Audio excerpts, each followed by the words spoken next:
قبل ما نبدأ ما تنساش تشترك في القناتين وقناة الفيس وقناة العشوائيات بتاعتنا، وهتلاقيهم كلهم موجودين في الوصف مع قناة التليجرام اللي فيها أسامي الحكايات كلها. وكالعادة ما تنساش تدعمني بلايك واشتراك، ويلا بينا. بتبدأ المنهاوة من اللحظة اللي ظهرت فيها البوابات في كل مكان وخرجت منها الوحوش اللي نشرت الفوضى والدمار، ومن هنا بدأ الصيادين يظهروا وواجهوا التهديد ده، وإن في 7 من الصيادين دول أسسوا العائلات النبيلة وبقوا هم القوى المسيطرة في العالم. ولكن كان في شخص واحد قدر يوصل للقمة بمجهوده الشخصي ومن غير أي مساعدة من الحكام، وده كان البطل شين. وشين الشهر في الشرق بلقب المحارب المعجزة، وإنه المحارب يمشي وجنبه جيش من الهياكل العظمية. ولكن النجاح ده ما عداش بسلام، لأن العائلات النبيلة والحكام قرروا إن وجود شين بيمثل تهديد كبير للنظام اللي هم حاطينه، وعشان كده بدأت الحرب عليه. وبنشوف مدينة كاملة محاصرة بالنيران وكأنها جحيم حقيقي، ومحاربين كتير اتهزموا وما بيحاولوا يوقعوا شين اللي مش بيتهزم ابدا.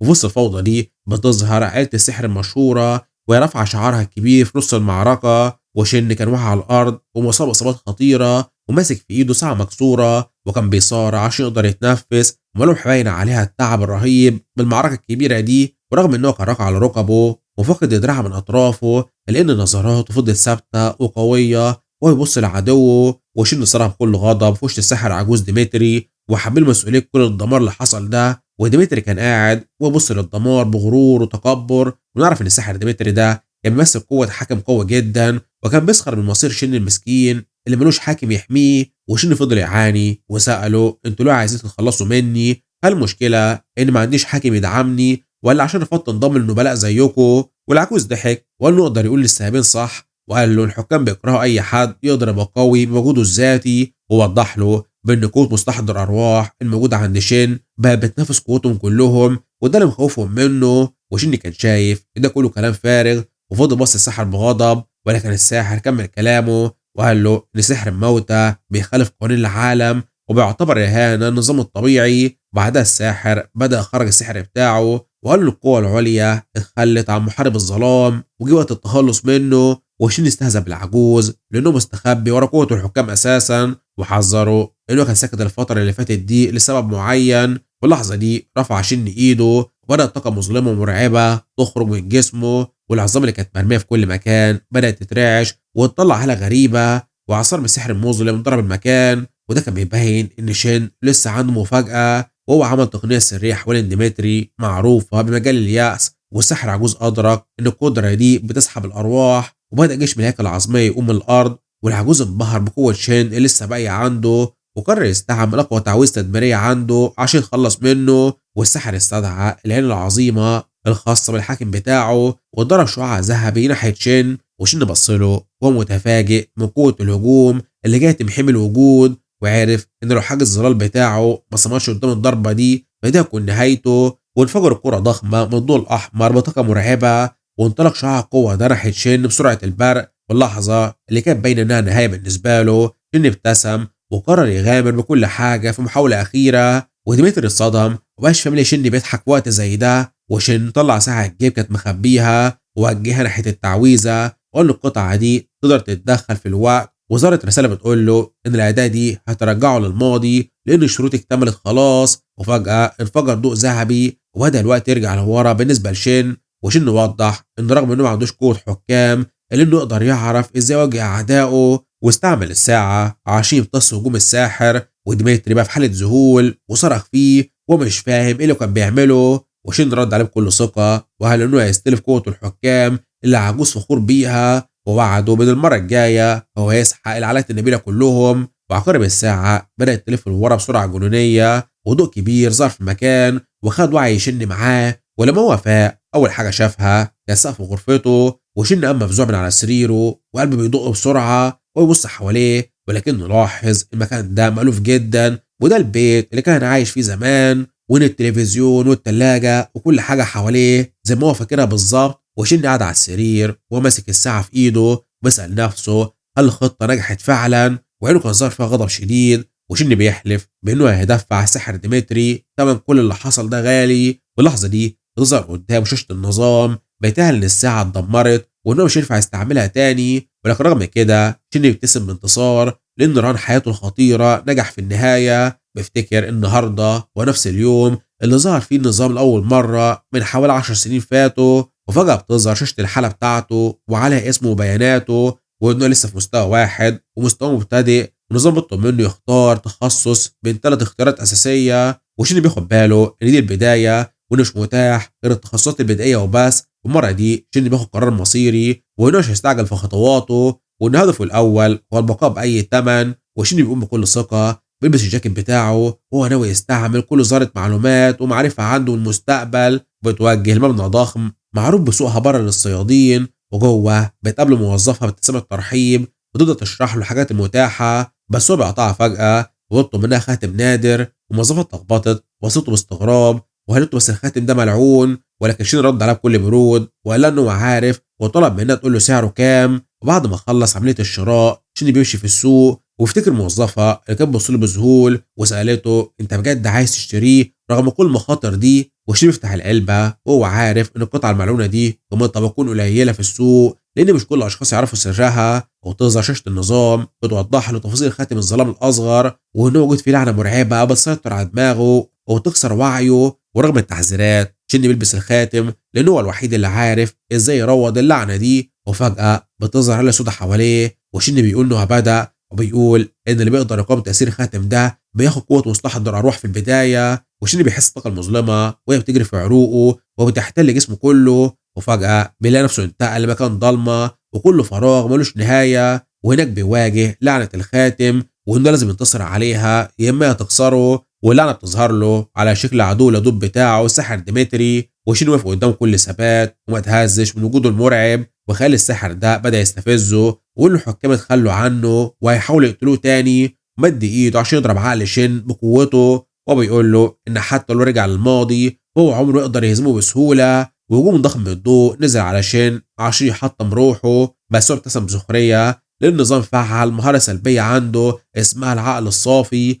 ودي اللي صدت الهجوم الذهني وحمته تماما منه. وبتظهر رساله جديده بتقول له انه نجح في اختبار الخاتم. وفجاه المكان المظلم ده بيبدا يتكسر ويختفي، وجود مستحضر ارواح صحي جوه شن تماما، وظهرت الهاله المظلمه ولفت حواليه، وبيقول انه هيبني جيش يقدر ينافس الحكام وينتقم منهم. والخاتم اللي في ايده اتطور وبقى اسطوري بعد ما هو غلب اللعنه اللي عليه. وبابتسامه رضا وبص للخاتم بتاعه وهو حاسس بالقوه بتاعته. وبعدها النظام فتح له شاشه تخصصات، والمره دي كان قدامه 4 اختيارات، وشين بيضغط فورا على اختيار مستحضر ارواح، والتخصص ده اللي بيستمد قوته من الارواح كلها. وهل الظلام بتظهر حواليه وشعار النظام بيبان قدامه، وبيقدر ياخد مهاره سلبيه اسمها مرشد الراحلين، وده يكون عنوان كبير في رحلته. ورغم فرحته بقوه جديده شين لما بص لشاشه المهارات بتاعته لقى ان معاه 2 مهارات بس، الاولى هي التحكم في الموتى والثانيه هي التحكم في العظام. وكان عارف ان لسه المهارات دي مقيده، وان ماشي ورا قوانين النظام مش هيوصله اقصى قوه عايزها، وان عشان يهزم ديمتري المره دي هو محتاج قوه كوكبه قديمه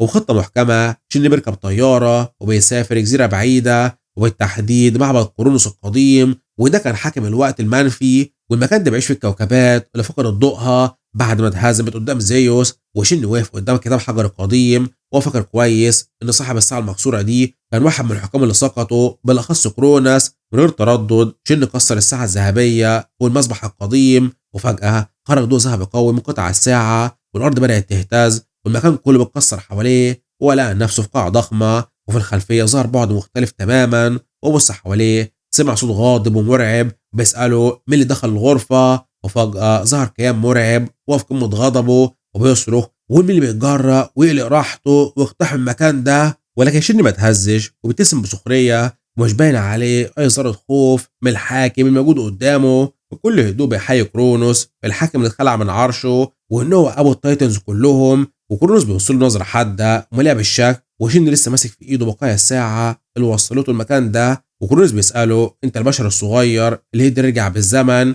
وشن بيبتسم وبيأكد كلامه وهو بيوريه بقايا الساعه المكسوره. وكرونوس بيضحك وبيضحك على عمله، بس انا باستغراب ليه فوقتني من السواب بتاعي وان انت عارف ان كرونوس خسر كل حاجه وقدام حكام اولمبس وبقى مجرد اسم منسي في التاريخ وتزمه خبيثه. شن ساله والحاكم القديم ده مش عايز ينتقم. وكرونوس اتفاجئ وصله بجديه وطلب منه يعيد الكلام اللي هو قاله تاني، وشن عرض عليه عرض ما يتفوتش وإن الحاكم يبقى الكوكبة الخاصة بيه عشان يقدر ياخد حقه وينتقم. وكرونوس رد بغضب وقال له بشري زيك مستحيل يقدر يساعد حاكم في انتقامه. وشيني فضل ماسك الساعة المكسورة وبيكمل كلامه بكل ثقة، وكشف له إنه قدر يوصل لرب 9 نجوم بمجهوده الشخصي، وإن زيوس نفسه محطوط في قائمة أعدائه. ده غير إن عائلات النبيلة ال7 بقى أعدائه دلوقتي، ولو قدر يحطمهم فأولمبس هتفقد كل نفوذها. ولكن كورونوس كان شايف إن الطموح ده قليل، ولاحظ إن شين رغم إنه رجع بالزمن هو اختار طريق مستحضر أرواح. وشين رد عليه وقال له الكلام ده ممكن يكون صح بالنسبة لحاكم الوقت ولكن مش بالنسبة لحاكم الحصاد.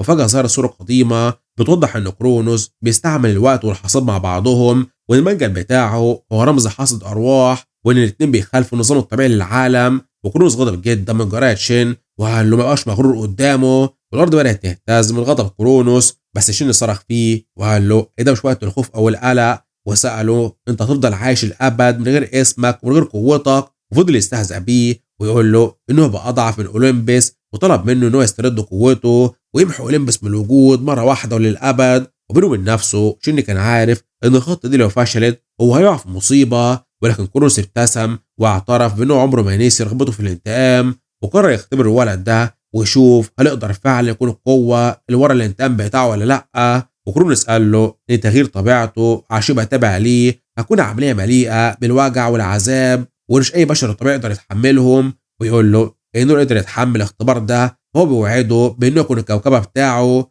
وشين اتصدم إن الاختبار بدأ في اللحظة دي فورا، وكرونوس مد إيده وسماه القديس وممثل الرسمي بتاعه. وشين في مذهول ومش عارف ينطق كلمة لما سمع إنه بقى قديس لحاكم، وآلة ذهبية بدأت تلف حوالين جسمه وبيستقبل قوة الكوكبة. ولكن فجأة بدأ قوة الظلام اللي عنده تتصادم مع الطاقة المقدسة جواه. وشين كان عارف إنه لو فقد وعيه دلوقتي هو هيخسر فرصته الوحيدة إنه يكون معاه كوكبة في صفه. وكرونوس كان بيراقب قوة تحمل شين بنظرة باردة، ورغم الوجع شين عافر وما استسلمش للضغط الرهيب بتاع القوة دي، ورضى حديدية أكبر نفسه إنه يكمل الاختبار لحد النهاية. بعدها بشوية بشوف شين وهو ماشي في المطار، وأخيرا هو رجع اليابان بعد ما خلص رحلته بنجاح وابتسامة كلها ثقة. قال اليابان أحسن مكان في العالم. واللحظة دي ظهرت نصة صغيرة من كرونوس وسأله والعالم اتغير كتير. وكرونوس كان بيطير حوالين شين بعد ما اتحرر من قيوده ورجع العالم تاني. وظهر شاشة النظام قدام شين بتقول له إن نجم جديد ظهر في مجتمع الحكام وإن الحاصب هو العملاق الأزرق. وشين بدأ يهزر مع كرونوس وهو بيتكلم كتير بالنسبة لواحد مش بيعرف يدي قوة مميزة، ولكن في سره كان عارف إن كرونوس رغم إنه ما عندوش قوة أو أباع إلا إنه باين عليه السعادة. وكرونوس كان رجع الحياة تاني باستعمال مفهوم الحاصد، بس هو محتاج سمعة كبيرة عشان يسترد قوته ككوكبة قديمة. وإن طبعا هو فضل مسجون آلاف السنين فطبيعي إنه متحمس كده. وكرونوس طلب من شين إنه ينشر اسمه في كل مكان، وشين لقى نفسه في وضع فريد من نوعه وقعد يفكر إن فات القديسة الأقوى، وإن كرونوس خلاه زي الكهن بالنسبة له، وإن التخصص الجديد بتاعه بقى قديس الفارس الأبيض. وإن الميزة الخاصة بالقوة دي هي إنها ملهاش أي عقوبات على استعمال استحضار أرواح. ده غير إنه يقدر يحول الطاقة المقدسة لطاقة أرواح ويقدر يستعمل مهارة صاحب الحياة. وشين أدرك بإن الجمع بين القوة المقدسة وقوة مستحضر أرواح في نفس الوقت حاجة نادرة جدا، وإن امتلاك القدرتين دول مع بعضهم يعتبر قوة غش وإنه مخالفة صراحة للنظام.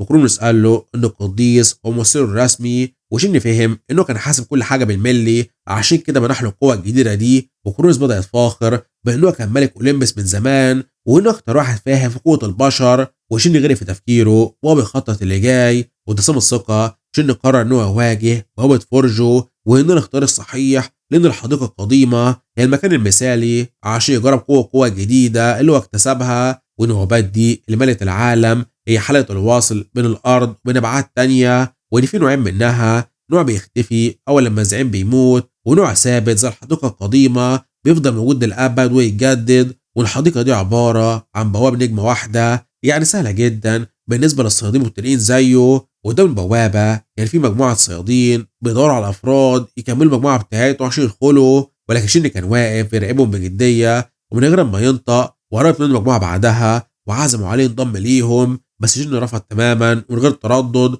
وقرر يدخل البوابة لوحده. والصياد اللي كلمه عرض عليه يتحرك جدا بس احترم قراره، ومع ذلك بنت من ضمن المجموعة دي استغربت وقالت المبتدئ ده هيقدر يتعامل مع الوحوش جوه ازاي، ولكنها كملت وقالت ان ده قراره وهو حر فيه. وشين طبعا كان عارف ان بالمستوى ده هو يقدر يدمر مكان لوحده وما احتاجش حد معاه. واول لما دخل ظهر الشاشه بتعلن وصوله لحديقه قديمه، وكان ماشي وسط الغابه بهدوء وملاحظ المكان هادي بزياده، وفهم فورا ان ده فخ وهجوم غادر بيتحضر له وابتسامه خبيثه. ان عرف ان اول ضحيه قربت منه، وفجاه بص لفوق ولقى وحش جوبلين نطت عليه بكل قوته ومعاه خنجر بيحاول يصيبه. بس شين اتفادى الضربه بمنتهى الخفه، وجوبلين صرخ صرخه عاليه وجسمه بدا يشع بهاله غريبه. وكان مستعمل قدرته وحول طاقته الروحيه لطاقه مقدسه، وظهر شاشه النظام بتشرح له تفاصيل مهاره سحب الحياه. وشين فعل المهاره بعد مسك الجوبلين وبدا يسحب طاقه الحياه من الجوبلين اللي كان بيصرخ من الالم.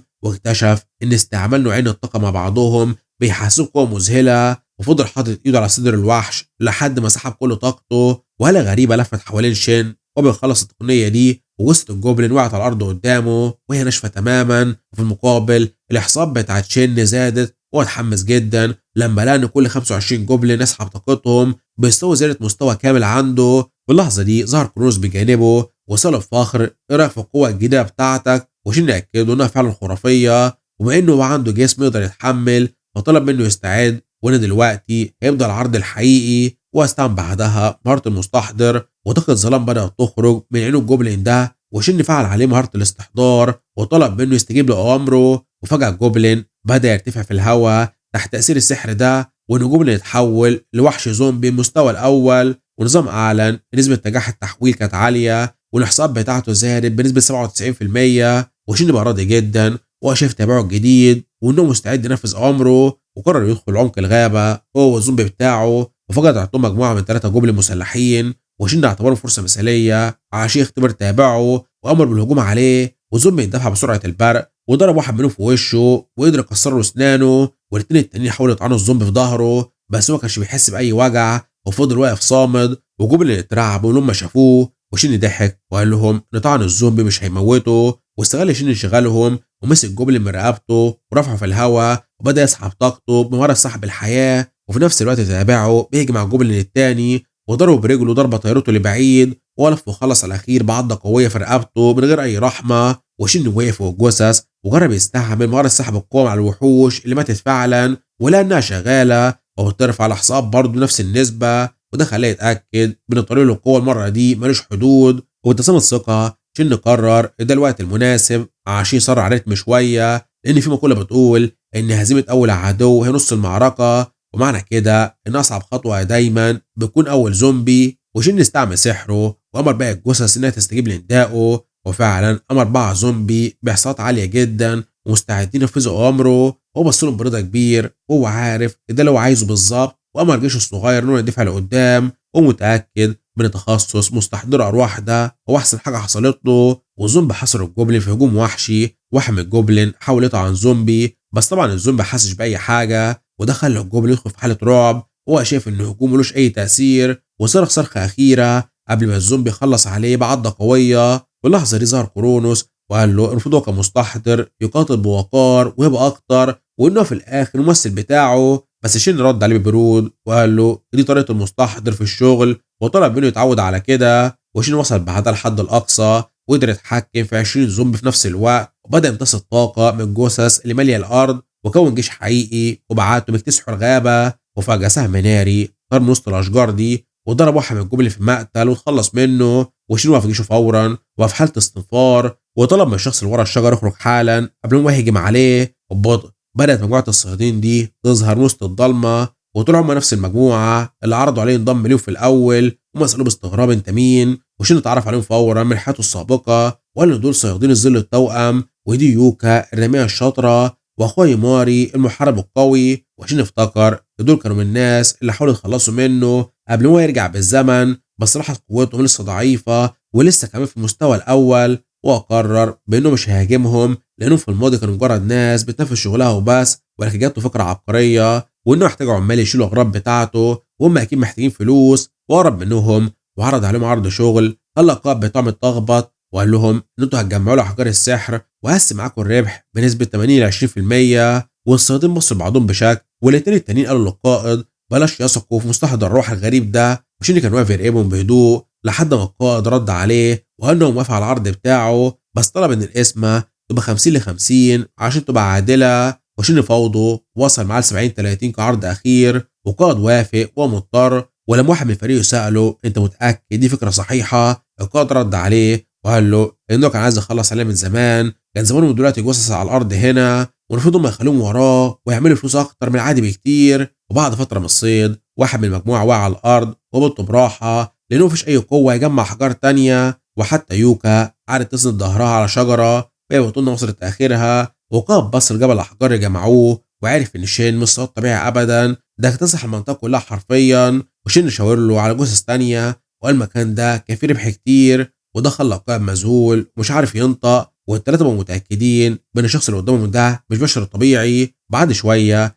شن اعلن ان المنطقه بتاعته بقت نظيفه تماما، وبص على الحساب بتاعته لقى ان بياناته زادت بشكل مرعب، وان الاحصاءات عنده زاد بمقدار 212 في 3 ساعات بس. ودلوقتي بعد مستوى شن زاد وقرر يدخل لعمق الغابه اكتر عشان يواجه زعيم الدنجن عشان ينتهي من المهمه دي. وفجاه بظهر في طريقه مجموعه من الجبن الاقوياء ومعاهم شمان ساحر جوبلين، وده زعيمهم. والزعيم ده وصل شين وقال له اخيرا في بشري غبي وصل لمنطقتي. وشين سخر منه وقال له جوبلين غبي زيك فاكر نفسه ملك المكان ويقر حضرته خوف، وقالت له ده زعيم الجنوب وان الافضل انه ما يسخنش حالته. والزعيم عينه لمع بضوء غريب وامر اتباعه يقعد على البشري ده، وانطلقت هجمه شرسه من الجوبلين. وشين فضل هادي وجيش الزومبي بتاعه مستعد، ولكن واحد من الزومبي اتفاجئ بهجمه سريعه ودقيقه من جوبلين، غرز الخنجر بتاعه في جسمه وقع على الارض. ونظام اعلن ان عدد التابعين قل ل 19. وكل برود شن امر الجثه لسه واقعه بانها تستجيب لندائه، وفي ثانيه طلعت ايد هيكل عظمي من قلب الجوبلين اللي كان لسه ميت، وقام زومبي جديد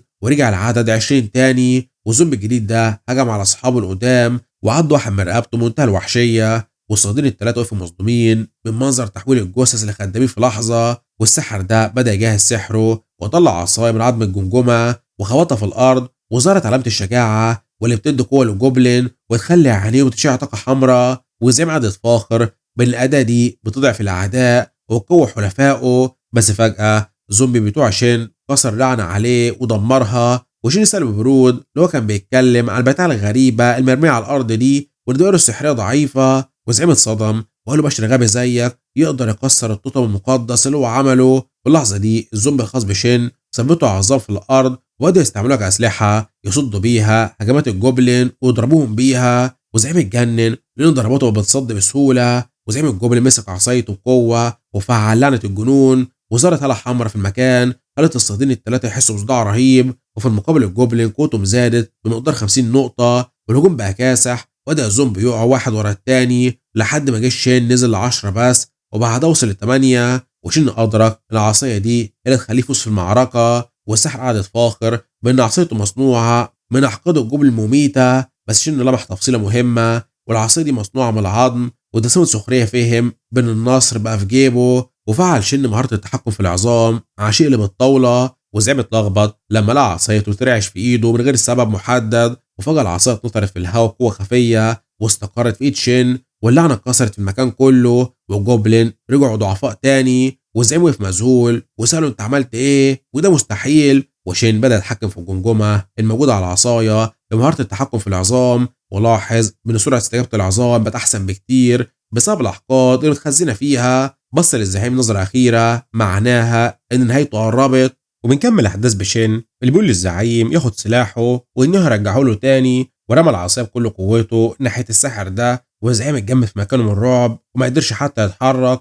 والعصايه غرزت في صدره قوه كبيره لدرجه ان الجمجمه اللي فيها استقرت جوه جسمه، والوحش وقع على الارض جثه هامده. وشن استغل الفرصه واستعمل سحب الحياه عليه وانه زعيم، فكميه القوه اللي امتصها كانت اضعاف العادي. وفجاه شن لف وشه بملامح متفاجئه، ولما وقت الصيادين بصوا له ومش فاهمين اي حاجه من اللي بيحصل. وشين نزل على الارض وبدا يجمع دم زعيم الجوبلين في ازازه صغيره، وافتكر ان لولا كده كانت مهاره سحب الحياه تخلص على كل نقطه دم في الجثث اللي ماليه المكان. وساب مهمه التنظيف وجمع الغنائم للثلاثه، وقال انه هيستعمل الدم ده بعدين لانه محتاجه. وغاد الصيادين واقف على التنظيف وهو لسه مش مستوعب كميه الجثث الموجوده قدامه. مشى بعدها اتغير ورجعنا المدينه، وشن خرج بره البوابه واخيرا رجع العالم الحقيقي بعد ما خلص مهمته. والتلاتة خرجوا وراه هم ميتين من التعب وشايلين شنط عملاقة مالية بالأحجار السحرية. والناس في الشارع اتصدموا من كمية الأحجار والكريستالات وشكوا في الأربعة دول واتسألوا هم اللي عملوا كل ده ولا سرقوه.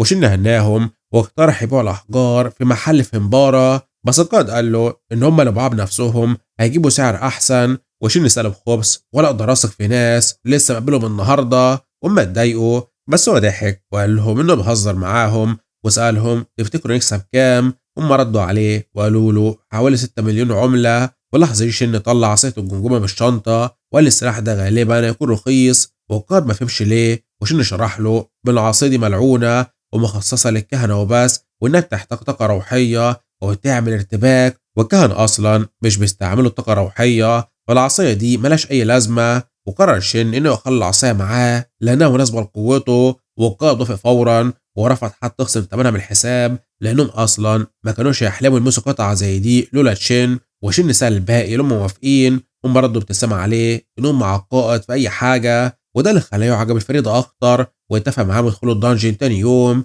وفعلا تاني يوم هم رجعوا الحديقة القديمة وشن كان بيراقب الزومبي بتاعه وبيفترس جوبلين بسهولة. ولف سأل الفريق إن هم لسه فيهم قدرة تحمل عشان يكملوا، والتلاتة كانوا مرمين على الأرض ومتعبين بطريقة كبيرة وحولهم جبال من الأحجار والجثث. وقائد قال له إنه مش قادر خلاص وإن الشنط اتملت على آخرها. وشن طلب منه يسبقوا على بره وقائد وافق وقال إنه هيسبقهم. ولما بقى لوحده كورونا سأله أنت مشيتهم ليه؟ وشن قال له إنها واضحة وإنه مش عايز حد يشوف اللي هو يعمله من هنا ورايح، وتوجه للجزء الشمالي من الحديقة وإنه كان ضلمة وأشجاره كثيفة. وفجأة عيون حمراء لمعت من وسط الأشجار دي وهجمت مجموعة من رجال الضفادع معاهم رماح. وشن أمر الجيش الزومبي بالهجوم وبدأت ملحمة كبيرة. وواحد من الزومبي عض ضفدع وسممه والتاني طعن واحد في ظهره، بس الضفادع طلعوا أقوى بكتير من الجوبلين وبدأوا يخلصوا على الزومبي بتوع شن. وشن فهم إن الإحصاب بتاعتهم أعلى، بدأ يستعمل مهارة التحكم في العظام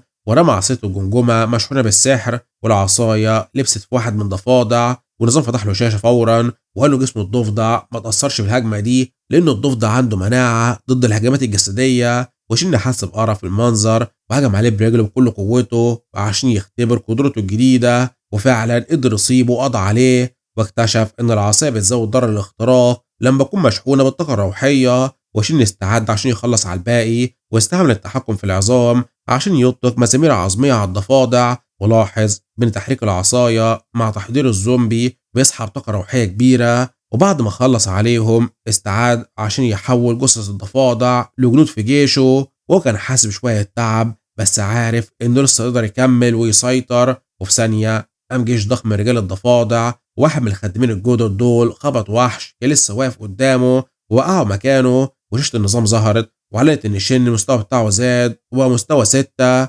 وابتسامة واثقة شن قال لنفسه انه قريب جدا وهيرجع لقوته اللي كانت قبل ما يرجع بالزمن، وبعت رسالة تحذير في سره ملك الصحراء بانه جاي له قريب وهيصفي حسابه معاه، وان هدفه دلوقتي هو المنطقة السرية الموجودة في نص البوابة دي. وشن اتحرك ومعاه جيشه وراحوا المركز البوابة دي وطلع قلب ضفدع كان شاله من المعركة اللي فاتت. وكورونا سأله بفضول انت ناوي تعمل ايه؟ بس شن قال له يسكت خالص دلوقتي وانه هيفهم، وبدأ يصب دم زعيم الجوبلين فوق قلب الضفدع. ومع الطقوس دي القلب بدأ يشع بضوء أخضر قوي جدا. وابتسامة خبيثة شن أعلن إنه يفتح المنطقة السرية البوابة، وفعلا النظام أعلن إن السر انكشف وتم نقله لمكان تاني. وفي لحظة لقى نفسه في وسط ساحة اختبار قديمة وهو واقف في نص الساحة وبدأ يراقب مكان بتركيز، وافتكر إنه المكان ده زمان بس ما كانش عارف يدخله وقتها. وقرب هو والتابعين بتوعه من بوابة الضوء الموجودة في نص الساحة، وفجأة خرجت ايد عملاقة بمخالب حادة من قلب البوابة. وشين اتفاجئ شوية وظهر الشاشة بتقول له اختبار بدأ، وده اختبار شخص واحد والنظام طلب منه يثبت استحقاقه. وخرج وحش دراكونيان عملاق ونظام حدد وقت الاختبار 10 دقايق بس، والمكان ده اصلا معمول عشان الكوكبات تختار الصيادين بتوعها، وان الوحوش هنا هم نخبة من جيش التنانين. وقرون الشك ان المقابل بتاع شين يصمد حتى 10 ثواني وقعد يهزر وانه هيدور على قديس تاني غيره، وده عصب شن جدا وقال انه حتى لو دراكونيان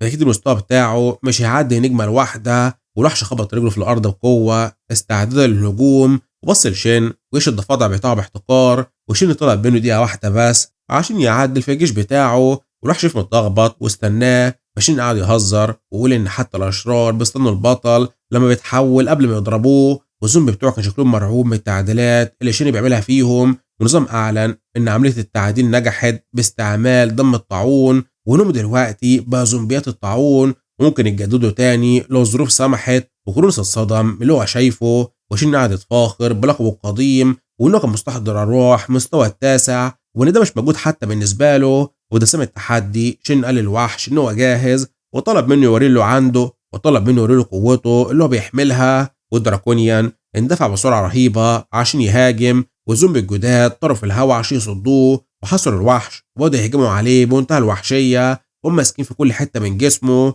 والوحش صرخ بطريقة كبيرة وغضب لما واحد منهم عض كتفه وسممه. ورغم الهجوم ده الوحش فضل صامد، وبهجمة واحدة بس من ايده وفجر زومبي من بتوع شين وحولوا السحابة من الدم الأخضر. والنظام أعلن بأن الوحش دراكونيان اتصاب حمض مسمم مستوى 12. وشين شرح إن التعديل اللي هو عمله حول نقاط القوة اللي في الضفادع لسم قاتل، وإن دلوقتي أول ما هم يموتوا فهم بيسموا الوحش اللي قتلهم. والوحش اتجنن وبدأ يهجم على الزومبي بوحشية، وخبط الأرض خبطة خلت الساحة تتدمر، وجري ناحية شين بكل قوته. وشين كان معجب بقوة الوحش ده وإنه قوي جدا، واستعمل الطاقة الروحية في العصاية بتاعته وعمل درع طاقة عشان يحمي نفسه من الهجمات. ولاحظ إنه رغم السم إلا إن قوة الوحش ده لسه مرعبة، والدرع اتكسر وشين اضطر بعيد من قوة الهجمة. والوحش صرخ بطريقة جنونية واستعد عشان يهجم على شين تاني، بس شين فعل التحكم في العظام بتاعته وخلى عصاية الجمجمة يخرج منها طاقة روحية كبيرة،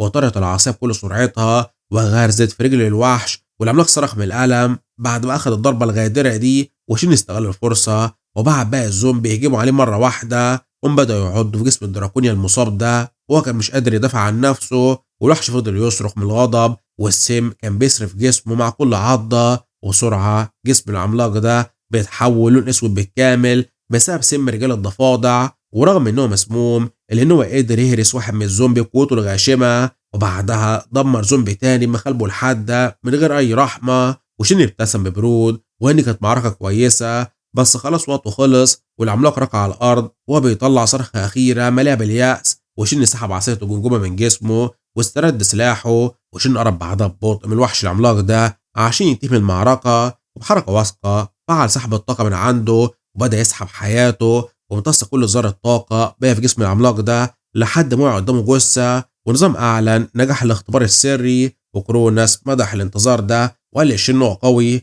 بس شين رد عليه منتهى الثقة إنه كانش في خطر أساسا. وسبب نجاحه في الاختبار شين حصل على علامة المقاومة كجائزة، ودي مهارة سلبية قوية جدا بتزود قوته على مقاومة السحر والهجمات. وشين فرح جدا بيها، ولكنه بص لجثة الدراكونيان وقال ان الجائزة الحقيقية هي حاجة تانية خالص موجودة هنا. وكرونوس سأله ناوي يعمل ايه، وشين بدأ يجهز سحره ويفكر انه عشان يصنع زومبي مثالي هو محتاج ادوات معينة. وبيعدي بعدها كام ساعة وبيروح لمدينة سدامة، وشين كان واقف قدام مخزن قديم ونظراته كلها تصميم، والمكان ده ما اتغيرش خالص عن الوقت قبل ما يرجع بالزمن. وفجأة حصل انفجار كبير جوه المخزن خلى شين يتفاجئ ويكح من كتر الدخان ده، وقال بضحكة شريرة ان حتى الانفجارات دي ما اتغيرتش برضه. وفعلا ظهر شاب قدامه وهو كمان بيكح من الدخان، وشين ابتسم لانه عارف انه لقى الشخص الصح، وده الكيميائي الشاب كينيا، وانه اعظم كيميائي في اليابان في الوقت ده. وشين قرب منه وقدم له نفسه باسم ريوجا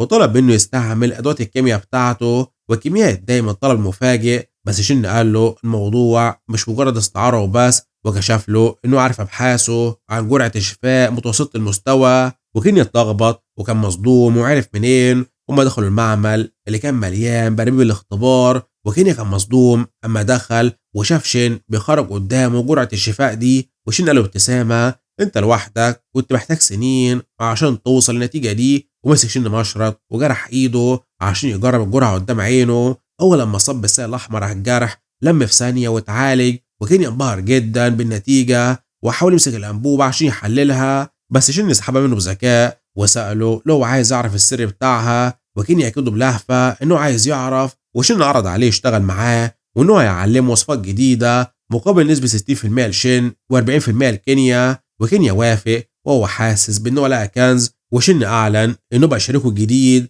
وفجأة الخاتم في ايد شين لمع وظهرت جثة الدراكونيا العملاق في نص المعمل. كينيا اترعب وسأله ايه الوحش ده، وشين شرح له بانه مستحضر ارواح وانه عايز يعالج الجثة ويجهزها وعزمه يشارك في العملية دي، بس كينيا رفض يشارك فعليا غير انه ما يوقع عقد رسمي، واكتفى بانه يسيب المكان بس يستعمله لحد ما يخلص. وشين كان متفاهم جدا لشك كينيا لانه هو عارف ان في حياته القديمة تعبه اتسرق وتم اجباره انه يستقيل من الشركة اللي هو عملها، وكرونس قعد يشتكي من الخيانة وقالوا ان حتى البشر ما كمان خاينين. بس شن قال له الحكام كلهم زي بعضهم وان القوي دايما بيحاول يخون الضعيف، وقال ان كينيا متردد لانه لسه ما شافش هو يقدر يعمل ايه بجد. ونظره حاده كينيا وافق اخيرا واداه واحده من ادواته وانه هيساعده لو وثق فيه. وشن طلب منه يسيح 5 احجار مانا بنسب معينه عشان يبداوا الشغل التقيل وبسرعه. شن بيسلم السائل الجاهز والكيميائي كينيا اتصدم من السرعه الرهيبه دي، وشين مدح موهبته وقال له ان مساعدته هم يقدروا يوصلوا لنتائج مذهله.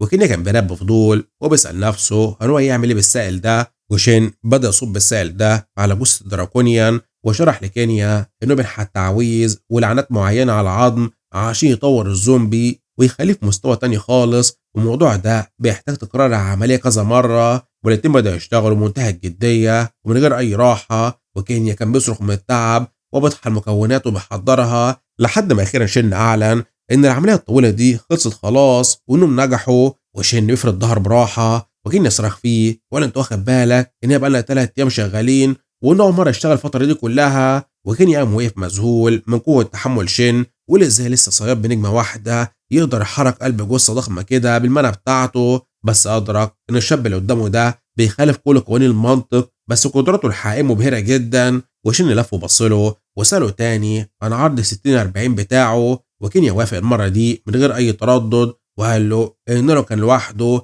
كان يحتاج 2 عشان يخلص جرعه الشفاء دي، بس مع الموضوع اختلف تماما. وشن ابتسم وقال له انه مستني منه حاجات كتيره وانه من اول دلوقتي شركاء. وشن بيقول انه دلوقتي محتاج روح قويه عشان يكون المحرك والقلب للدراكونيان اللي هو بيصنعه. وبخطه واضحه طلع تليفونه وعمل مكالمه وسال مجموعه الثلاثي لو الفلوس وصلت وعرض عليهم شغلانه جديده. وبعدها بكام ساعه ويروح لبوابه مختلفه وبنشوف الثلاثي بيظهروا وهم بيسالوا شين انت طلبتنا هنا ليه، وشين امر بيمشوا وراه وان في مهمه جديده. هم وافقوا فورا.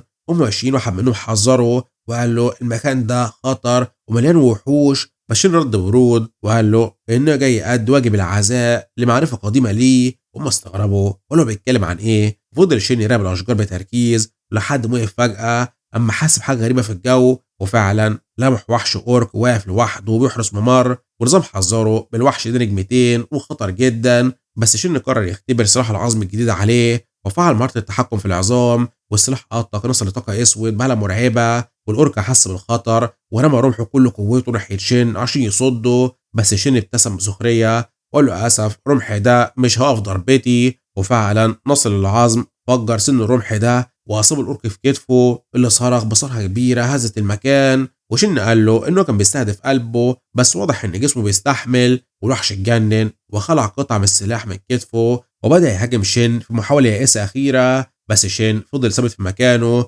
مستني اللحظه الصحيحه. وفجاه انفجار ناري ضخم وضرب الوحش في وشه. وقائد بتاع الفريق حمل مجموعه بدرع وشن قال له ان التوقيت بتاعه مثالي. وعينه لمعت واستعد يستعمل سحره تاني وقال للوحش ايه رايك في 3 بدل واحده بس. ومهاره التحكم في العظام خرجت 3 عصيان سحريه ثبتت جسم الاورك المسموم وغرزت فيه من كل ناحيه لحد ما خلصت عليه تماما. وقائد ضيف مصدوم مش مصدق انهم وقعوا اورك بالسهوله دي. بس شن قال له ما فيش يتفرج وان الشغل الحقيقي لسه هيبدا. وقائد ساله بقلق انت متاكد ده الطريق الصحيح؟ وشن اكد له ده الطريق الصحيح وبيقوم جثه الاورك كزومبي عشان يخدمه. وشن شرح لهم ان الشخص اللي بيدور عليه موجود في قريه الاورك اللي ظهر في الافق قدامهم. وقائد استغرب وقال انت مش قلت جايين نأدي واجب العزاء وانه مش فاهم. وشن ابتسم ابتسامه خبيثه. الاورك الزومبي كان واقف جنبه وقال له ما هو الشخص اللي بندور عليه موجود وسط الوحوش دي اول مره نقدر نطلع من العزاء ده بشويه فلوس حلوه.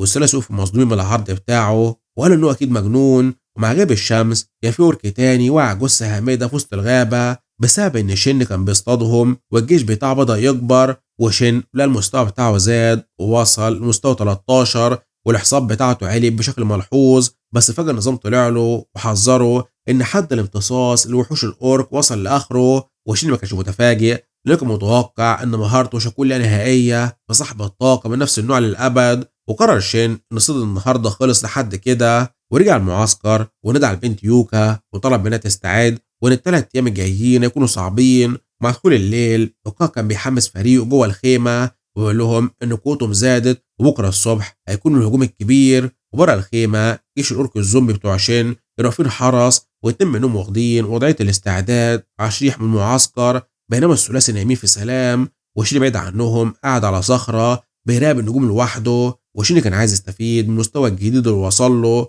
وفجأة النظام نقله لمكتبة الراحل القديم. وجوه المكتبة دي هو حاول يفتح واحدة من الكتب الكبيرة عشان ياخد معلومات منها، بس النظام رفض وقال له إن الوصول ممنوع وإنه لازم يوصل مستوى 45 عشان يقدر يقرا الكتاب ده. وشيني اتضايق بس هدي وقرر يقرا دليل مستحضر أرواح المبتدئ، وقعد على الأرض وبدأ يمتص كل كلمة بتركيز عالي، وقال الكتاب ده مهم جدا بالنسبة له ولازم يفهمه. ومع الفجر النظام أعلن إن شين اتعلم مهارة جديدة. وبعدها بكام ساعة الصبح واحد من الصيادين قام من النوم، بس فجأة عينه برقت واتفزع لما لقى واحد من الأورك الزومبي باصص في وشه وقريب جدا منه. وشين ضحك وطلب منه يصحى وإن وقت النوم خلص وإنه بعت الوحش يصحيه مرتين. وقعد لاحظ إن شكل الزومبي اتغير النهارده، وشن قال له إن هو عمل شوية تحسينات بسيطة للخدم بتوعه، وإن الجيش بتاعه دلوقتي بقى عبارة عن زومبي مدرع بقوة وتحمل أضعاف الأول. والمهارة الجديدة اللي شن اكتسبها بتخليه يصنع دروع من العظم ويتحكم في لحم الزومبي نفسه.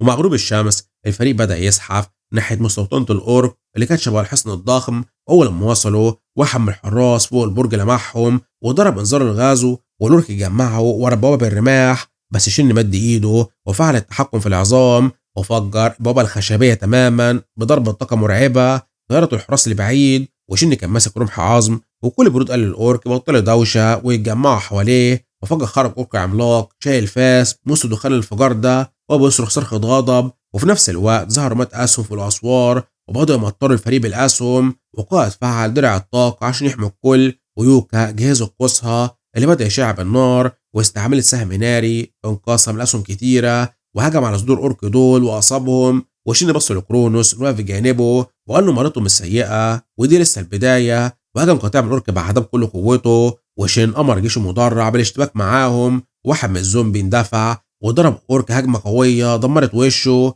وبعدها خرج شعاع طاقة أزرق هجم على وحش تاني بيه. وشين ابتسم وقال إن القراءة في المكتبة جابت همها والنتيجة أحسن من توقعه. حتى الأورك اترعبوا من القوة دي، بس شن حذرهم إن ده مجرد تسخين المعركة الحقيقية. والأورك هجموا كل قوته مع الزومبي، وواحد من الزومبي صد ضربة أورك بدرع عظم من قوة، بس النظام أعلن إن الدرع اتصاب وإن الدفاع بتاعه قل. فشن بدأ يجهز سحره عشان يصلح دروع الخدامين في نص المعركة، وفي لحظتها درع الزومبي بيتصلح وبيرجع مهتان أقوى من الأول بكتير. من غير ما يضيع وقت شن بيفعل مهارة تموج اللحم عشان يثبت الأعداء في الأرض، وفجأة اللحم ده بيخترق صدر واحد من الأورك اللي ما كانش متوقع الغدر ده، وباقي الأورك بدأ يتاكلوا من اللحم اللي مال الأرض ومغطى أجسامهم ومش عارفين خلصوا منه. وقائد المجموعة كان واقف مراقب كل حاجة وهو مذهول من الذكاء الاستراتيجي لشن، وأدرك إن طريقة إدارة شن المهارات بتاعته في مستوى تاني مختلف، لأن لحم الزومبي ده كان منع الأورك تماما من الهجوم أو الحركة. وأول ما الأورك اتحبسوا الزومبي انسحبوا لورا عشان يستنوا الخطوة اللي جاية. وزعيم الأورك العملاق لما شاف رجاله بيتهزموا بالسهولة دي اتجن وبدأ يطلع حالة حمراء مرعبة وجسمه بدأ يتغير. ونظام أعلن إن الخطر اتطور لمستوى خاص وإن الوحش فعل قدرة الهيجان عنده، ولكن شين فضل مبتسم وكأنه كان مستني اللحظة دي بفارغ الصبر، وإنه هزه من كتر الانتظار، وإنه عايش في الوحش ده وهو بيقاتل بكل قوته عشان يقدر يهزمه ويسيطر على باقي القرية. وبنكمل أحداث بزعيم الأورك اللي بيطوح الفاس بتاعه بكل قوته، والضربة كانت مرعبة جدا لدرجة إنها شقت الهواء وهي رايحة ناحية شين، ولكن شين فضل ثابت ومد إيده وفعل مهارة التحكم في العظام. وفجأة طلعت مسامير عظمية عملاقة من تحت الأرض ووقفت هجوم الوحش واخترقت جسمه وثبتته في مكانه. والزعيم وقع على ركبته وهو مش قادر يتحرك، وحس العظم ده بدأ يسيطر على جسمه. وشين ابتسامة خبيثة قال له إن مفيش فايدة وإن رفض بالنسبة له، وبدأ يضخ طاقته الروحية بالكامل في السحر ده. والوحش فضل يصرخ من الألم والسحر الأسود كان بياكل في جسمه. وشين كان بيحسب استهلاكه للطاقة اللي وصل 40%، وكان عارف إن التحكم في 6 عظام عملاقة في وقت واحد بياخد مجهود خرافي منه، وإن لو عظمة واحدة بس فلتت فالوحش هيتحرك. عشان كده قرر ينهي الموضوع بضربة مباشرة في القلب. وصلت طاقته الروحية بعدها ل 68، ورمح عظم انطلق بكل سرعته واستقر في صدر الأورك ده، والوحش وقع جثة هامدة. وشين كان بينهج لأن المعركة دي سحبت منه طاقته كلها تقريبا، بس فورا استعمل مهارة سحب الحياة عشان يسترد قوته من الوحش. ولم قداسة لفت حواليه ورجعت طاقته ل 74 تاني، وهو حس بأنه رجع زي الأول وجهز اللي جاي. والورك التانيين لما شافوا زعيمهم وقع اتشلوا من الرعب، واحد منهم صرخ انهم ما يجروا، وكل بدأ يهرب من القرية. بس شين مش كان ناوي يسيبهم، هو فعل قدرته واستعمل مهارة تموج اللحم وحبس رجلين الوحوش اللي بتهرب، والوحوش اتكعبلوا وقعوا بعضهم.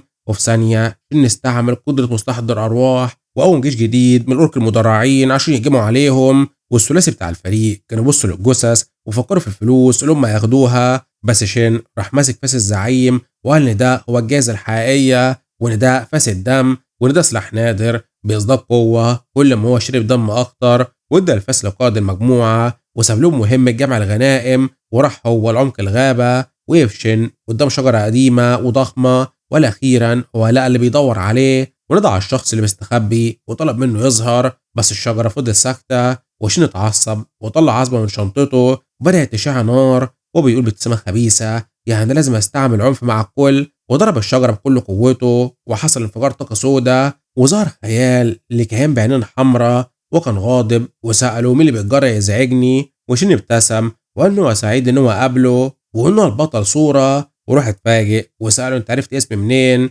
وشين قال له انه عارف انه لو وقف موجة الوحوش من 35 سنة، وان صورة كان محارب اسطوري بيجمع بمهارات الساحر والمقاتل. وصورة ابتسم وقال انه موته ما كانش هباء، بس شين رد عليه بكلمة خلت الجو قلب تماما، وقال له ان مش كل الناس كان حظها حلو زيك، وثبت وراها اسم يفتكروه. وراح سأله يقصد ايه، وشين سأله لو يفتكر نيرو نائب سيد النقابة القديمة بتاعته. ونرجع بالزمن شوية بعدها ونشوف مشهد لقرية كاملة بتتحرق، وراجل في اللاسلكي بيصرخ ويطلب الدعم لأن في مدنيين محاصرين بالوحوش، وبدأ يصرخ باسم نائب القائد في استغاثة. ولكن الرد جاله ببرود منه وقال له إن مفيش دعم متاح، وإن بطل صورة ده سكت وحزن، وفي منهم استعملوه وهو أتباعه كطعم عشان الفرقة التانية تهرب من البابا المفتوحة. ونائب القائد بيأكدوا بكل برود إن فضل تضحيتهم فالقوة الأساسية قدرت تهرب. وصورة اتجنن من الغضب لأنهم بعتوهم للموت وهم عارفين إن في مدنيين معاهم. ولكن نيرو على الطرف التاني قال بوقاحة بلاش هو متشائم،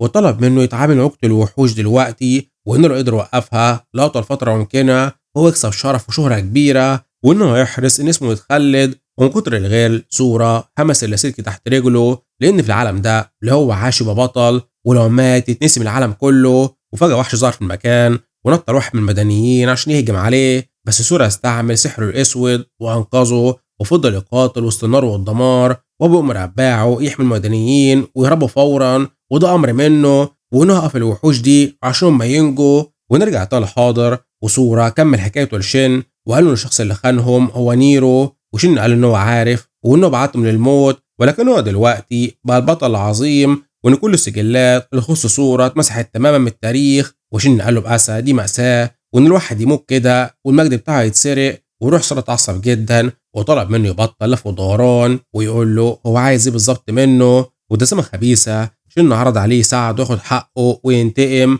واقترح عليه وقع عقد عشان يتحول لزومبي قوي جدا. وروح فضل بصله بسكوت، فشين قرر العرض والخاتم في ايده بدأ يشع طاقة مستحضرة أرواح المرعبة، وظهر قدامهم جثة الدراكونيان، وهو قال له إنه هو جهاز الوعاء المثالي اللي هيشيل الروح القوية بتاعته. وسرعة اعترف بإنه في حالته دي ما كانش يحلم حتى بالانتقام، وافق على العرض بتاع شين بس بشرط واحد، وإنه مش هيعمل أي حاجة تأذي الأبرياء أبدا حتى لو ده أمر مباشر منه. شين ابتسم بتقدير لده نفس الشرط اللي قاله في حياته اللي فاتت، وعرف إن قلب البطل مش بيتغير. وشين وافق ووعده يلتزم بالاتفاق، ونظام أعلن رسميا الاستحواذ على روح صورة. وشين افتكر إنه قبل ما يرجع بالزمن حول الروح دي لفارس مرعب، بس هو كان بيسأل نفسه ساعتها يا ترى ايه اللي هيحصل لما ادوله جسم تنين قوي من البدايه. وكرونوس مدح جسم الدراكونيان ووصفه بالتحفه الفنيه، وشاشه الحاله ظهرت ووضحت له بان التبع الجديد بتاعه اتحول لتنين الدريتش غير مكتمل، وانه عنده ميزه المقاتل السحري اللي بتجمع بمهارات الساحر والمحارب في وقت واحد. وشن سأل تابعه الجديد عن شعوره في جسم التنين، والوحش بدأ يفرد جسمه وقال له بغرور إن الجسم ده أقل بكتير من جسم الحقيقي وأنا عايش. وشن فهم إنه لسه مش مكتمل بسبب تركيبة اللعنة، بس جرد جدا إن دي البداية وبس، ونقوا بكتير من المرة اللي فاتت. وشن اتحرك بعدها وطلب منه يتحرك وراه، ولكن سورة وقف فجأة واعترف بدي على كلمة تابع أو خادم اللي هو استعملها عليه. وقف بعدها وكان غاضب جدا وقال له إنه بطل أسطوري ومش يستحق إنه يتندى بالطريقة دي، وإنه مش عاجبه اللقب وإنه عايز لقب محترم. وشن اقترح يستخدم اسمه الحقيقي، بس سورة قال له إنه يتخلى عن اسمه القديم وإنه عايز اسم يرعب الأعداء. وشن قعد يقترح أسامي زي فانير والتنين الأسود أو تيامات، بس اتبع رفضهم كلهم وقال إنهم مش عاجبينه. وشن اتعصب وقال له طب خلاص سموه روتشي وخلاص زي اسمه التاني، وهو رفض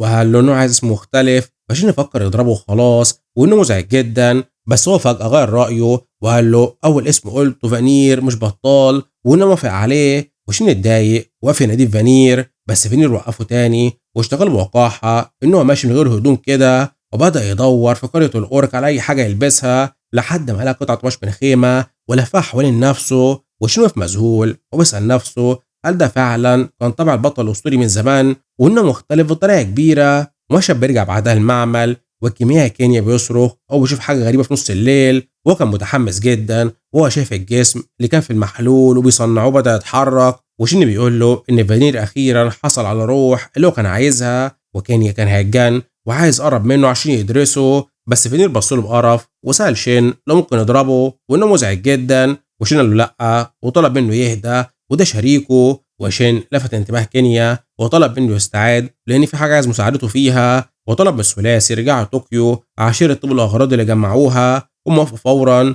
في المعمل شين بدأ يستعمل مهارة مستحضرة الروح بتاعته على جثة زعيم الأورك اللي هو هزمه. واحد يفكر هو هيعمل ايه بالجسم ده، بينما فانير وكينيا كانوا واقفين بيراقبوه بفضول. وشين يسألهم بخبث لهم متشوقين يعرفوا هو هيعمل ايه، وكينيا يحاول يبين بانه مش مهتم بس ما قدرش يدير فضوله، وبدأ يخلط المكونات عشان يساعده. واعترف ان شين دايما بيبهر توقعاته. وشين استعمل مهارة فصل اللحم وبدأ اللحم ينفصل على الهيكل العظمي الأورك ببطء. وكرون سأله انت ناوي تعمل خادم تاني، وشين رد وقال له ان القوة مش فيها شبع وانه محتاج قوة اكبر. ونظام اعلن نسبة الاكتمال عالية وان الاحصاءات بتاعت الهيكل العظمي ده هتتضاعف. وكينيا اداله جرعة معينة عشان يخلي خادم الجديد متخصص في الدفاع. وفعلا شين قرر يخليه الحارس بتاعه اثناء المعارك، والهيكل العظمي الجديد لمس الارض. ونظام عرفه ده حارس عظمي بنجمتين وكان ماسك درعين كبار عشان يحمي نفسه. وشن امره يحميه كويس خصوصا اثناء ما هو بيستعمل مهارة سحب الحياة.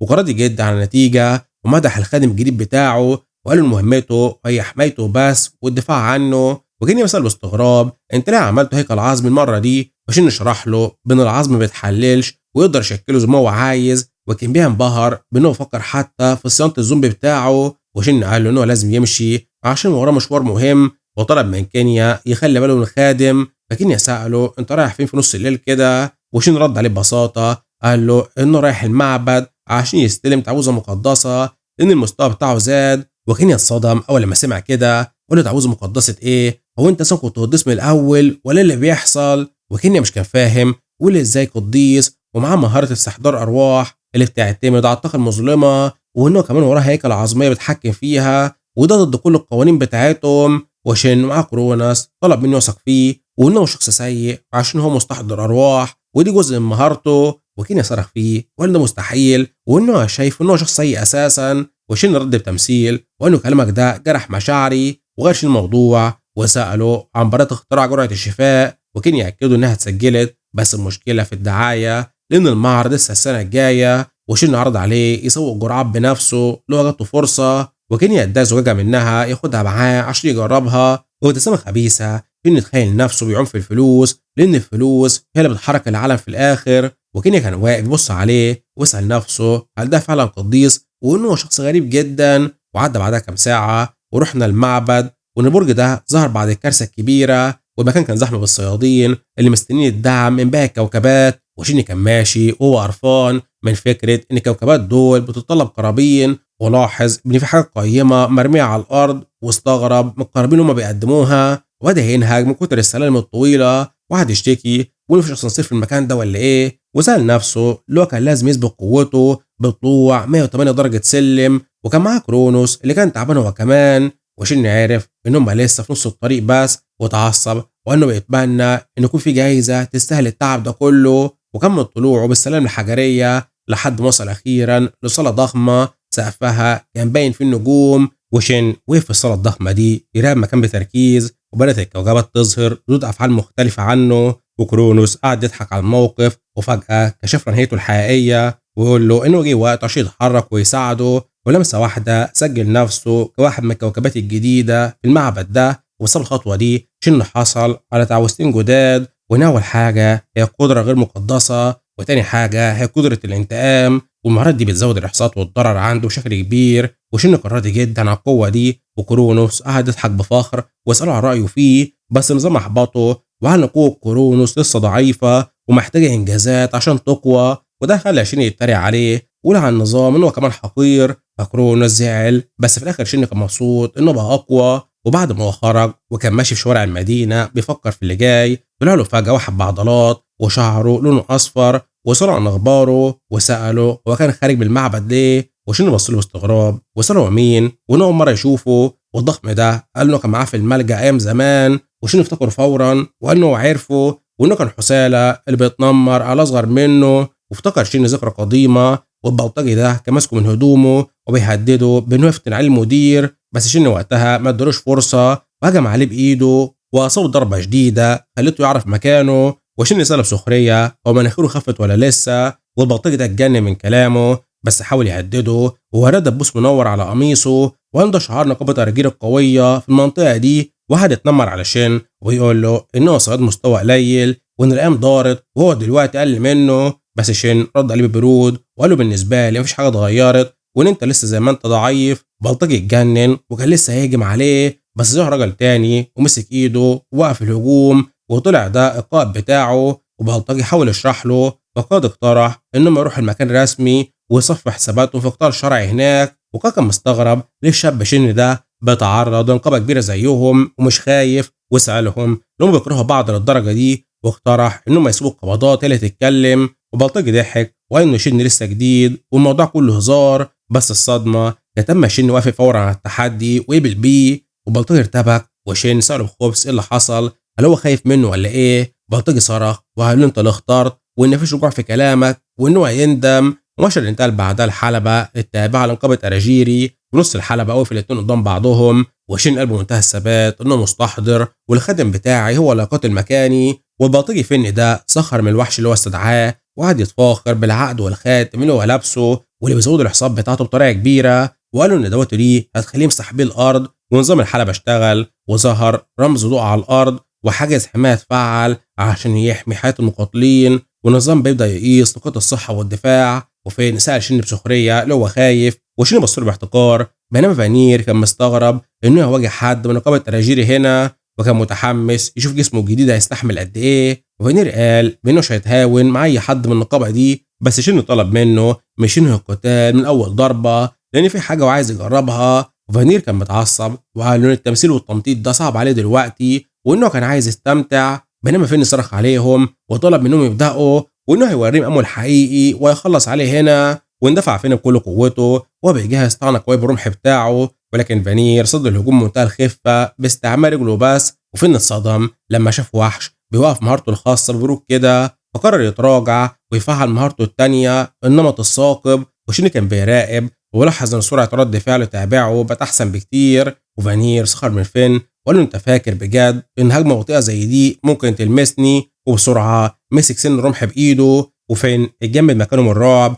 لدرجه انه ما قدرش يتحرك. وفانير باحتقار قال له ان هجومه ده مثير للشفقه لانه ما فكرش في الخطوه اللي جايه، وحذره ان لو دي معركه حقيقيه كان زمانه جثه دلوقتي. وفانير افتكر فجاه ان شن طلب منه ما ينهيش القتال بسرعه، بس الوقت كان فات، وانه حط ايده على صدر خصمه وهجم عليه بايده وطيره لبعيد. وشن راقبه وضحك وقال له اخر مره كسرت فيها مناخيرك قعدت تعيط، بس المره دي صرخت ثانيه واحده بس. وانه شكله كبر وفين قام وهو بيشيط غضب وقال انه حقير وانه يعاقبه، وهجم تاني برمحه. بس فانير صد الضربه برجله تاني وهجم بعدها على ارض الحلبه ودمرها. وفانير قال له انت لو استعملت نفس الحركه مرتين خصمك هيقراك زي الكتاب المفتوح، وانه غلط وبلفه سريعه ضربه بديله في رجله وكسر له عظمه، وفن وقع وبيصرخ من الالم. وفانير رفع ايده عشان يدوا الضربه القاضيه، ولكن قائد الفرقه السبعه في النقابه ظهر فجاه وطلب منه يتوقف وشن راقبه، وانه كان عارف انه هيتدخل، بس قال لنفسه ان خطته ماشيه زي ما هو عايز وانه هيعمل اللي هو عايزه معاه. والنظام اعلن نهايه النزال، والقائد جري بسرعه عشان يسند فين وقال له يطلب له قديس فورا عشان يعالجه، وان شن قرب وقال له انه قديس وانه هيعالجه. والقائد رد عليه بسخريه ان سحر شفاء مستوى واحد مش هيصلح عظم مكسور، وساله هيعمل ايه، وشن طلع زجاجه الجرعه العلاجيه متوسطه المستوى وانه هيستعمل دي. وصال القائد لو ما شافش الاخبار عن الجرعات اللي بدا ينتجها بغزاره، وفن صرخ بانه مش عايز صدقه منه، بس شن اصر وابتسامه خبيثه قال لنفسه انه لفر تجارب وانه يكون مثالي عشان يسوق الجرعه دي ويختبرها عليه. وصب السيل الاحمر على رجل فين، وفي لحظه الجرح لم والعظم رجع لمكانه. وقائد اتصدم من النتيجه وبص للجرعه بنظره كلها رغبه واهتمام، وكان عايز يعرف هي ايه. وغط شن نجحت، والقائد ساله بلهفه انت اشتريت الجرعات دي منين؟ وشن ابتسم لان السمكه بلعت الطعم. وصال القائد بما انك قائد هنا اكيد انت صياد ب3 نجوم، هل ده صحيح؟ وتحدى في قتال وقال له لو كسبت هقولك على المصدر. وقائد وافق فورا بغض النظر عن النتيجه لان المعلومه دي قيمه جدا بالنسبه له. ورد بعدها الجوله الجديده في الحلبه المتدمره، وقائد نط هجم فورا باستعمال نمطه الخماسي من فنون السيف وضرب فاني ضربات سريعه جدا. وقائد انبهر بين التنين ده قدر يرد على الضربه، بس كان عارف ان الاجسام الضخمه ليها حدود في السرعه وانه مش هيقدر يصمد قدامه. ونظام اعلن ان دفاع فانير قل وبدا يحس بالالم من الضربات السريعه دي، وشيني كان بيراقبه وان ده كان متوقعه، وان اقترات السرعه هي نقطه ضعف جسم التنين التقيل وان فانير مش هيقدر يتعامل معاها. وده السبب اللي خلاه يجر القائد القتال عشان يضرب فانير على جسمه الجديد. ومدح شن اصرار فانير وقرر ما يفضلش يتفرج، وفعل مهاره اللعنه الغير مقدسه عشان يشحنوا بقوه اضافيه في نص المعركه. وقال للقائد ان هم هيبداوا المعركه الحقيقيه من اول دلوقتي. وبنكمل احداث بشن اللي اتصدم من قوه التعويذه اللي بتقوي الزومبي اللي هو بيسيطر عليهم وتضعف الاعداء في نفس الوقت، ودي تاثير الدعم الغير مقدس اللي هو استعمله. وان طاقه سودا كثيفه راحت ناحيه قائد النقابه، وشن اعلن ببرود ان وقت الخطوه الجايه جه. والمحارب فجاه حس بطول كبير في جسمه وما كانش فاهم ايه اللي بيحصل، لحد ما النظام اعلن ان الاحصاءات بتاعته قلت بنسبه 10% بسبب اللعنه اللي شن استعملها. وقائده في مذهول وسأل نفسه ازاي الصياد مستوى واحد عنده سحر بيعمل حاجتين عكس بعض في نفس اللحظه. وكرونوس قعد يفتخر بقوته وسأل شن عن رايه، فشن قال له انه مش بطاله بالنسبه لكوكبه من مستوى قليل زيه، وده عصب كرونوس جدا. بس شن سكته وقال له انه في نص معركه دلوقتي وانه هيتكلموا بعدين. وابتسام الثقه شن فعل المهاره اللي بعدها وهي لحظه الانتقام، ودي مهاره بتخزن الضرر اللي الخادم فرير بياخده وتحولها بعدها ضد اعدائه. وظهرت في لحظتها طاقه على شكل مسامير حوالين فنرير، وشن ادى الامر النهائي وانه عايز يقاتل بكل قوته وانه مش عايز يخفض قوته اكتر من كده. وفنير اتحمس جدا وقال له ايضاح الامر سمعه في حياته. وقائد هجم عليه في لحظتها بضربات سريعه جدا، ونظام اعلن ان قدره الانتقام بيتم تخزينها. وقائد افتكر انه كصياد 3 نجوم هيقدر يتاقلم مع نقص الاحصاء بتاعته، بس اتفاجئ ان فانير بيخرج ضربات ببرود تام والضرر بيتراكم جواه. فانير قرر غير استراتيجيته بان جسمه زومبي والضرر مش بيعطله، بطل يراوغ وقرر يخليها معركه التحام مباشر. هو لما القائد قرب عشان يضربه فانير مسك ايده بقوه ووقف حركه سيفه ومنتهى العنف هجم عليه بضربه ساحقه عشان يرد الضربه بتاعته. والقائد حاول يستعمل فنون قتاليه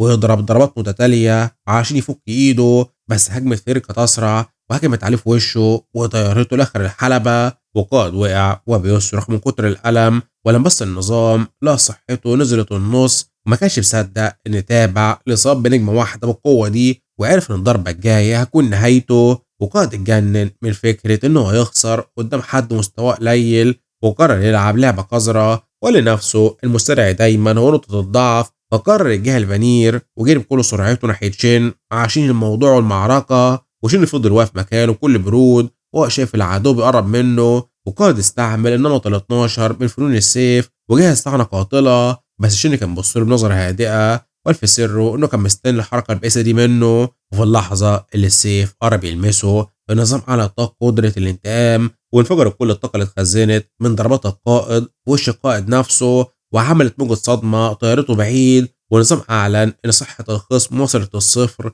وانتهى القتال بفوز شين. ومشهد غير بعدها بكام ساعة لمبنى نقابة أراجيري، هم بيشوف مكتب راقي جدا خاص بنائب سيد النقابة. والنائب ده سأل القائد المهزوم هل في بجد جرعات شفاء متوسطة جاهزة للبيع بكميات كبيرة، والقائد أكد له المعلومة. والنائب سأله لو اتأكد من مفعولها، وقائد شرح له إن هو شافها بتعالج قصور في ثانية، وإنها جرعة قوية جدا زي اللي بتطلع في البوابات، وأكد إن قوتها مرعبة. وبعدها القائد اعتذر عن خسارته في الحلبة، بس النائب قال له إن اسم النقابة مش هيتهز عشان قائد زيه خسر نزال بسيط قدام صياد مستوى واحد. وقائد اعتذر له وقال له بس الخسارة كانت قدام صياد مجهول ولسه مبتدئ. وهنا النائب اتنرفز جدا وقال له إن سمعة النقابة مش ضعيفة للدرجة دي اللي تخلينا نقلق من حاجة تافهة زي دي تحصل. وبعدها انفجر في وش القائد، أمره يتوقف عن الغباء اللي هو بيقوله واللي بيثير سمعة النقابة. وبعد ما خرج النائب كلم مساعدته وطلب منها تنزل رتبة القائد ده لعضو عادي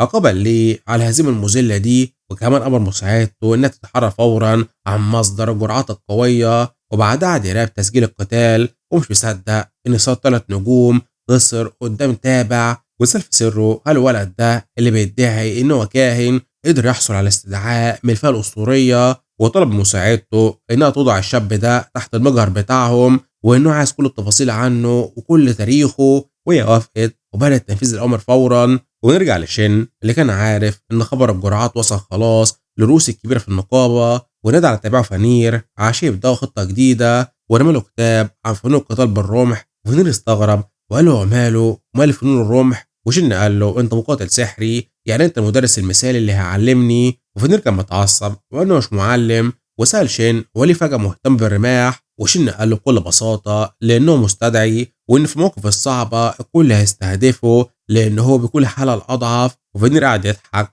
وقال له أنت فعلا لازم تتدرب لأن شكلك أضعف بكتير من الخادم بتاعك. وشن اتنرفز وقال له مقولش كده تاني، وإنه لسه في مستوى واحد أساسا. وفنير ده إنه يتريق عليه وعمل نفسه إن إيده بتتحرك لوحدها، وهجم على شن وضربه البوكس في وشه من غير أي رحمة. بعد ما عمل كده فنير قال له إنه قرأ الكتاب وهيعلمه إزاي يقاتل بالرمح، ورمى له الكتاب بعدها وقال له احفظ كل حاجة عشان التدريب. وشين مسك الكتاب بتركيز والشاشة وضحت له إن الكتاب ده بيعلم أسلوب رمح عائلة فرديان وإنه أسلوب سهل التعلم. وشين افتكر إن تقنية ضمة الموت مبنية على الأسلوب ده وإنها تاخد سنين عشان تتقنها، بس ابتسم لأنه عنده ميزة رجوع بالزمن وإنه بالفعل عارف أسرار التقنية دي. واستعمل شين كتاب المهارة ونظام أعلن تثبيت ملخص التقنية عنده، وده إنه بعدها يحفظ الكتاب. وقال إن فن الرمح ده يبان سهل بس التنفيذ في القتال حاجة تانية. وفانير بدأ بالاستعراض وضرب رمح في الأرض بقوة، وقال لشين إنه هيتعلم فنون القتال بالطريقة الصعبة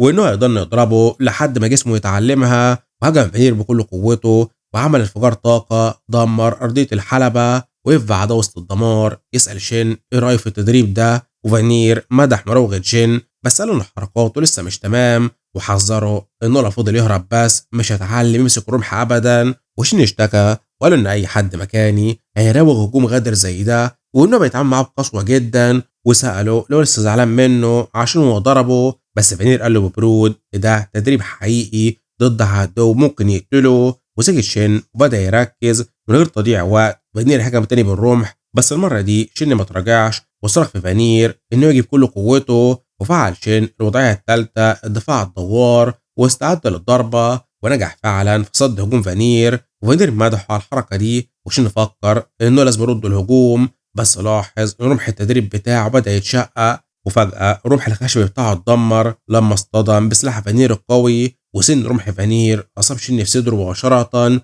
وصرخ من الألم وطر ورا وفقد الوعي تماما. وشين قام بعدها على ركبه وماسك صدره بألم وكان لسه ماسك بكان الرمح المكسور ورفض يستسلم. في اللحظة دي فانير قال له إنك تاخد أول ضربة مش معناه إن القتال خلص، وطلب منه يفضل صاحي. وشين كان بيسأل نفسه في ذهول إزاي دفاعي فشل رغم إني قدرت أقف ضرباته في الأول. وفانير شرح له الغلطة بمنتهى البساطة وقال له أنت صديت الهجمة الأولى بس نسيت تستعد للتانية. وشين قعد يشتكي وقال المشكلة في قوة التنين المرعبة بس فانير نفى وقال له انه ظبط قوته بالملي على قد مستوى شن، وقام شن بعدها وهو كله تصميم والهالة بتاعته لفت حوالين جسمه واستعد للجولة الجاية من التدريب القوي وفعل الوضعية الرابعة ضربة المقبض واندفع عشان يهاجم فانير، والاتنين اصطدموا في نص الحلبة وشن افتكر ان خلاص مفيش ضربة تانية ويقدر يرد الضربات بتاعته بهجمات متتالية، بس حساباته كانت غلط وفانير ابتسم لان الحركة دي كانت متوقعة بالنسبة له،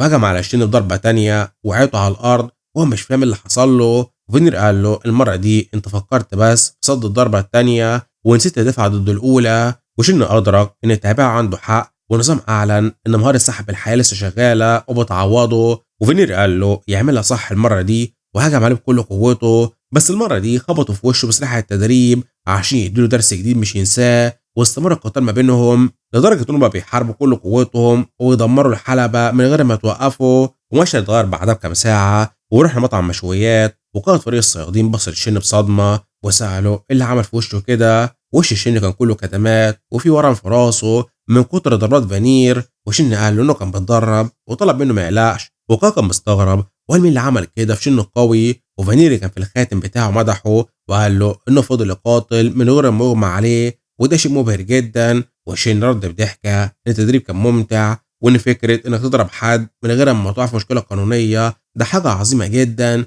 وفينير قاله طيب وانه يعرفه لما يحب يتوقف عن ضربه، بس شن اكد انه مش هيستسلم، وشن كان عارف ان قدرة سحب الحياة بتاعته بقوة قدراته الجسدية بس زيادة الاحصاءات وحدها تضيع لموهبته، وانه ناوي يتفوق على نفسه عن طريق اتقان التقنيات دي، وقاد اترعب لما شاف تعبيرات وش شن الشريرة وبيكلم نفسه، وقاد شكر شن على 16 مليون اللي حولها له، وشن قال له خلينا على تواصل وانه يدفع فلوس اكتر مقابل مهماته، وبعدها سأل القائد لو في اخبار جديدة عن الصيادين، وقائد حكى له عن شوية حوادث وكمان بوابة كاجيما اللي فتحت فجأة، وشن كان بيدور على حاجة مفيدة وسط الاحداث الصغيرة دي لحد ما القائد جاب سيرة بوابة المعبد المنسي، وشن اتفاجئ وسأله هو المكان ده لسه محدش خلصه، وقائد شرح له بان نقابة هورايزون بقالها سنة مش عارفة ايه في البوابة دي ومكتفين بس بقتل الوحوش اللي بتخرج منها كل فترة، وعرفوا ان حصل انفجار بوابة اما المنى الخاصة ببوابة عدت 100%، وشن فهم انها بوابة من نوع التدفق، وصاحبه قال له النقابة فتحت الدخول للكل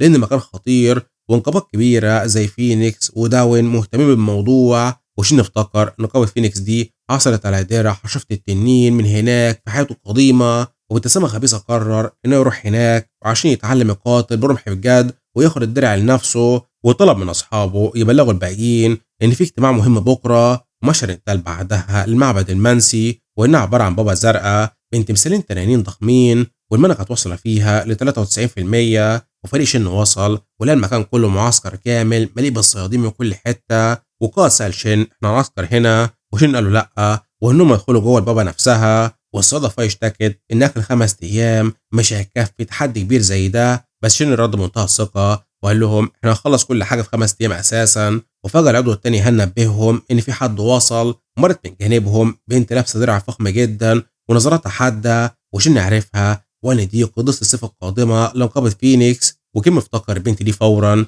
وانها كانت عبقرية زمان بس حصل لها حادثة خسرت فيها كل حاجة في الماضي، وفجأة القائد شاور على واحد تاني بيقرب من المعسكر وانه كان راجل ضخم لابس لبس مصارعة، وشن عرفه وقال ده جودة من نقابة داون وانه يكون معروف في المستقبل بالقبضة الحديدية واحد اقوى الصيادين في اليابان كلها، وشن قال لنفسه ان كل اسماء المستقبل الكبيرة مجتمعة هنا، والقائد سأله بقلق احنا بجد هنقدر نهزم كل دول ونقفل البوابة، وشن طمنهم وقال لهم ملوش دعوة بغيرهم وان احنا هنمشي بنظامنا الخاص، وتسمى خبيثة قرر انه لازم ياخد المعبد والدرع مهما كان الثمن، وانطلق شن ناحية البوابة والباقي كانوا بيجروا وراه، ونظام اعلن دخولهم المعبد المنسي اللي كان عبارة عن مكان غرق في الانقاض، وشن مد ايده والخاتم بتاعه لمع واستعمل قدرة الاستدعاء وطلع فانير وعاش يبدا المهمة، واصحابه انبهروا من قدرته على تحويل ارواح لزومبي، وفاي اعترفت بانها كانت خايفه يحولهم كمان لزومبي، وشين ملامح جد قال لهم انه مش بيحول اي حد وخلاص، وفانير اتريق عليهم وقال لهم مستواكم ده اخركم تكونوا زومبي درجه تانية، وده صدم الفريق، وفجاه الارض بدات تتهز وعملت المعبد بدات تتحرك لوحدها والحيطان بتغير مكانها عشان تعمل متاهه جديده، وفانير حذرهم من التضاريس بتتغير،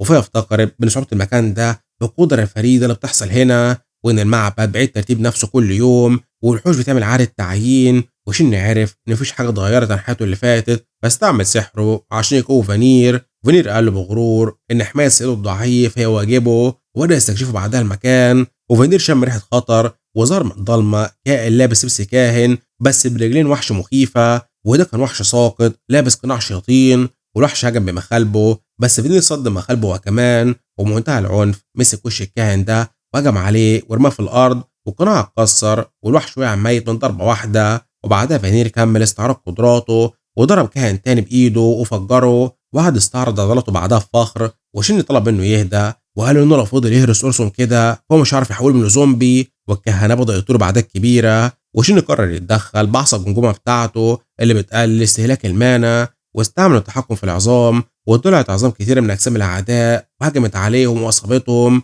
وشن لاحظ بأن الكهنة دول مقاومتهم ضعيفة للسحر الأسود والمقدس، وإن مهارته خلتهم أبطأ. وفانير استغل ده وبدأ يهجم عليهم ويهزمهم بسهولة بفضل التدريب اللي ضربوه مع بعضهم. وبعد المعركة شن استعمل سحب الحياة عشان يرجع طاقته، وفانير قعد يقول له إنه لولايا ما كنتش هتاخد المهارة دي أساسا، وزعل إن شين مالوش شكرا. وشين اتعصب وافتكر لما كان تعبان أهدى من كده وإنه صدعه. في اللحظة دي مستوى شين وصل 20 واتعلم مهارة جديدة وهي الحكمة المظلمة والمجال المظلم اللي بيقللوا تكلفة السحر عنده، ودول بالظبط اللي محتاجهم للحصار اللي يقعد 5 أيام هنا. وشين حول جثث الكهنة لزومبي مدرع بنسبة نجاح عالية جدا، وشرح لأصحابه إن المهم هو التطوير مش الإحصاءات الخامة. وفريق كمل طريق في أعماق المعبد، وفانير في المقدمة بيجي مع الكهنة دول، والقائد بيصد بالدرع بتاعه، وفيا وهان بيستعملوا الأسهم بتاعتهم ويهجموا. وزوم بتوع شين كانوا بيهجموا على الوحوش بدون تردد. وفجأة الأرض اتهزت هزة مرعبة تانية، والقائد صرخ بإن المنطقة تتغير ولازم يهربوا. بس شين طلب منه يستنى لأنه افتكر حاجة مهمة جدا، وافتكر لقاء قديم مع الصيادة اللي قفلت المعبد ده لأول مرة، وإنها قالت إن في طريقة سرية للوصول للزعيم، وإنه لازم يجمع رموز من 3 أنواع وحوش مختلفة، ولو جمع 49 رمز وحطهم على عمود معين فباب الزعيم بيتفتح. وشن لمح لمط العين على العمود قدامه وعرف إن ده المفتاح اللي هيوصلهم للزعيم. وفي لحظتها أول لما شن بيقرب من العمود ده بتظهر عين شيطانية قدامهم. كل مجموعة بيستغربوا والعين الشيطانية ظهرت منين، والعين الشيطانية بتستعمل قوتها وبتهجم على شن وأتباعه. وشن بيراقبها ويقدر يحلل قدرتها وبيعرف أنماط هجومها ويقول إنه يتخلص منها بسرعة، وبيخرج العظام بتاعته وبيقدر يتصدى للهجمات بتاعتها عن طريق تكوين درع سحر من العظام، وبيقدر يبعد هجمة بالكامل عنهم. وشن بيراقب الوحش وبيضحك وإن استعمال درع من العظام عشان يحمي نفسه هو مهارة مش أي حد يقدر يستعملها، وإن فضل مهارته والعظام اللي بيتحكم فيها فهو يقدر يعملها. والعين دي بتستعمل في لحظتها هجمة تانية وتهجم عليهم. وشن بيتفاجئ ويقول إن طريقة هجماتها سريعة جدا وإنه مش قادر يحضر درع تاني بالسرعة دي. بس في اللحظة دي فانير بيتدخل بسرعة وبيصد الهجمة باستعمال دراعاته، وبيكلم بعدها شن وبطه من يفضل وراه وإنه هيحميه لحد ما يلاقي طريقة للتخلص من العين دي. وشن بيقول له طيب، والعين بتيجي في لحظتها تاني على فانير وبتستعمل طاقة أكبر وبتدمر مكان بفانير باستعمال طاقة شيطانية كبيرة. وشن بيتفاجئ وبيسأله بخير، بس فانير بيخرج في لحظتها من الهجمة دي ويطلب منه ما يقلقش وإنها كانت ضعيفة جدا. وكل الموجودين بيتفاجئوا وبيقولوا إنه ما تأثرش بهجمة من المستوى ده وإنه قوي جدا. وشين بيدن يضحك ويقول له إنه اتعذب عشان يصنعوا له جسم مثالي، وإنه قوة الحراشف بتاعته العظام، وإن هجمة زي دي مش هتسيب عليه خدش حتى. وفينير بيشكره ويقول له إنه بذل مجهود في الجسم ده وإنه صنع له جسم مثالي. وشين يقول له فعلا وبطه منه يهجم على الوحش ده وإنه ما عندوش حاجة يخاف منها وإنه مش ممكن يأذيه أبدا. وفانير راح فعلا يهجم على الوحش اللي كان خايف منه وهجم عليه باستعمال قبضته ويقدر يصيبه ويقضي عليه في ثواني. وفانير رجع بعدها الوحش اللي هزمه وسأل شين لو هو ناوي يحول له زومبي برضه، وشين بيقول له لا، وإنه لو حول له زومبي فالعين بتاعته اللي هي سلاحه الرئيسي مش هيكون أي لازمة لأن الزومبي مش بيقدروا يستعملوا السحر أساسا، هو كمان محتاج العين دي. فانير بيستغرب ويقول له محتاج العين في إيه وإنه مش فاهم. وشين بيقول له العين بتاعته هي مفتاح اللي هيمر بيه من خلال البوابة السرية الموجودة هنا. وبعدها بشوية المجموعة بيقدروا يوصلوا لغرفة مختلفة موجودة في المتاهة، ويظهر قدامهم وحش مختلف في لحظتها ويكون شكله مرعب، وقائد بيراقبه ويكون مرعوب والوحش ده عمل له قشرة في جسمه. وفيها بتقول فعلا وإنه مخيف جدا. وحش اللي بيشوفهم بيستعمل في لحظتها لعنة الفناء وبيصيب فانير بيها، وفانير يكون واقف ومش فاهم اللي بيحصل وبلاقي جسمه بدأ يتاكل منها ونظام بيعرفه ان القناع الشيطاني ده اصابه بلعنه الفناء، وان الحصاب بتاعته تبدا تنقص لحد ما تختفي بالكامل. وشين يسأل فانير اللي هو يستعمل اللعنه المحرمه بتاعته عشان يشيل التاثير بتاعه من على جسمه. وفانير طلب منه يستنى، وانه بدا يفهم اللعنه اللي هو عملها على جسمه اساسا، وهنا بتشبه نفس اللعنه الشيطانيه اللي هو بيحطها عليه. وفانير بيبدا يستعمل سحره على اللعنه دي، وبيقول له انها طالما مشابهه للسحر بتاعه اللي بيستعمله فممكن يتعب بيها طالما احصاءاته اعلى منها. وفعلا فانير بيقدر يكسر اللعنه من على جسمه، وشن بيراقبه ويكون مصدوم وانه ما تخيلش التطور ده من عنده، وانه يقدر يكسر لعنه قويه باستعمال طاقته بس، وانه اتطور بطريقه كبيره. وانه فهم دلوقتي هو اللي كان بطل في عالمهم، وانه بيمتلك ذكاء وقدرات خارقه جدا حتى لو هو مجرد زومبي. والوحش ده بينط فيهم في لحظتها، وبيستعمل لعنه الفناء تاني عشان يحاول يصيب بها فانير ومجموعته. وفانير بيراقبه وبيسأل شين لو يتخلص منه، وشين بيستعمل سحره ويضخه في جسم فانير، وبيقول له انه عايز يجرب حاجه الاول. وشين بيستعمل اللعنه المحرمه بتاعته وبيضخها في جسم فانير، وبيقدر كمان يستحوذ على لعنه الفناء الوحش اصاب بها فانير. وفانير بيستغرب وانه حاسس ان اللعنتين اندمجوا في جسمه، والوحش بيراقبهم ويكون مستغرب ولا اللي بيحصل، وبيحاول يسحب اللعنه بتاعته تاني من جسم فانير. وفانير بيضحك اما بيشوف اللعنه بتاعت سيده بتتسحب وبتروح الوحش تاني. هو بيضحك ويقول انه فهم خطته، وانه بيستعمل جسمه كوسيط عشان يقضي على الوحش ده واللعنه بتاعته من خلاله. وفعلا اول ما الوحش بيسحب اللعنه بتاعته، اللعنه الخاصه بشين تدخل معاه لجسمه وبتبدا تدمر فيه من الداخل. والوحش ده بيبدا يعاني، ما بيكونش قادر يتحرك. وشين بيستعمل قدره تحكم العظام بتاعته، وبيجي مع الوحش باستعمال العظام دي، ويقول انه اثبت نظريته وانه لعنات اقوى منه بكتير. والعظام دي بتصيب جسم الوحش في لحظتها وتقضي عليه وتهزمه. وشين بيراقبه وانه كان اضعف من اللازم، وان استعمال لعنات ضده ما كانش له اي لازمه. ويروح بعد ياخد القناع بتاع الوحش بعد هزيمته، وكرونوس بيظهر فوقه وبساله لو كان عايز القناع ده منه، وانه يزوف جمع الاشياء الغريبه مرعب جدا. وشين بيقول له لا، وان القناع ده هو واحد من الاجزاء الثلاثه اللي هو محتاجها عشان يفتح باب الزعيم،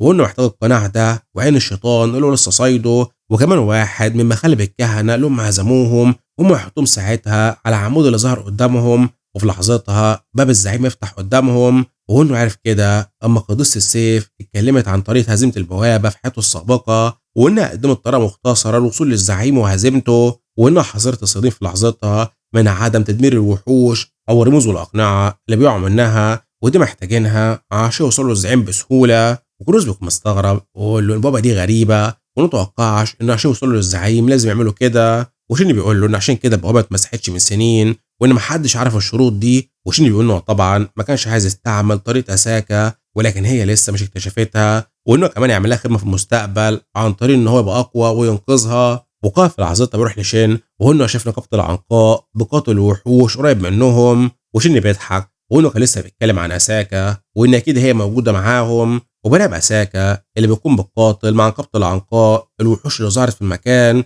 ويقول انه عثر عليهم اخيرا. ووحش المقلد ده بيظهر عند اساكا ويحاول يهجم عليها، ولكن اساكا بتهجم عليه بكل سهوله وبتقدر تقضي عليه وتتخلص منه. وكرونوس بيراقبها ويكون مستغرب، وهنا بتستعمل هاله غريبه جدا، وهنا قدرت تقطع لعنه الوحش ده بكل سهوله وما اصابتش حتى منها. وشين بيقول ده تاثير سيف العاصفه، وان اللعنات ملاش اي قيمه ضده، وانه عنده قدره القطع المثالي. وشين بيطلب مجموعته يتحركوا وان هم يكملوا في طريقهم، هم بيقولوا له حاضر وان هم جاهزين. واساكا بتراقبهم وتكون مستغربه وتقول ده فريق غريب جدا وانها اول مره تشوفهم. وزميلها بيسالها ليه عندها فضول بخصوص الفريق ده، وهي بتقول له فعلا وانها فضوليه جدا بخصوص المستدعي اللي معاهم، وانهم مستدعي وحش قوي جدا، وكمان هم بيتحركوا بكل ثقه كانهم فكوا اللغز لهزيمه الدنجن دي. ومساعده بيقول لها انهم مبتدئين وما عندهمش نقابه، وانه بيعتقد انهم بيقتلوا الوحوش وبس هنا عشان يزودوا مستواهم، وانه مش عندهم اي خطه. واساكا بتراقب شين وبتقول مستحيل، وان في شخص يتحرك بالطريقه او بالثقه دي غير هو قوي جدا وعارف طريقه هزيمه الدنجن، وان كل تحركاته بتدل انه شخص مش طبيعي، وانها بتعتقد ان الصياد ده ورا لغز كبير هي عايز تعرفه. وبيتراقب شن باصرار وتحدي، وبطولنا بتعتقد ان دي مش هتكون المره الاخيره اللي هم يتقابلوا معاهم، وانها بتظن ان الشخص ده هيكون له تاثير كبير في عالم الصيادون قريب، وانها عايز تعرف كل حاجه عنه وعن قوته. وخلص ملخص الجزء الرابع من هاوا. وسأل الفيديو شين منح حقائق كم مليون كمكافأة ليه هو وفريقه على مساعدته في الدنجن اللي فاتت. عرفني في الكومنتات. ماشي، صلي على الاشتراك. سلام.